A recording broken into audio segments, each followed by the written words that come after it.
ছিল বলে জানিয়েছে স্থানীয় সংবাদ মাধ্যম বোরাক টাইমস। ত্রিপুরা পানির তলে হঠাৎ পানিতে ডুবে গেছে।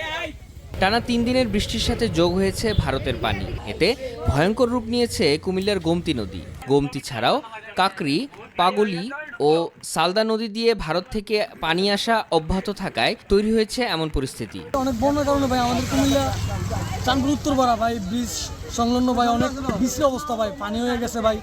সবাই দোয়া করবেন ভাই কুমিল্লাবাসীর জন্য ভাই। আমরা কুমিল্লা শহরও একটু পানি ঢুকে গেছে।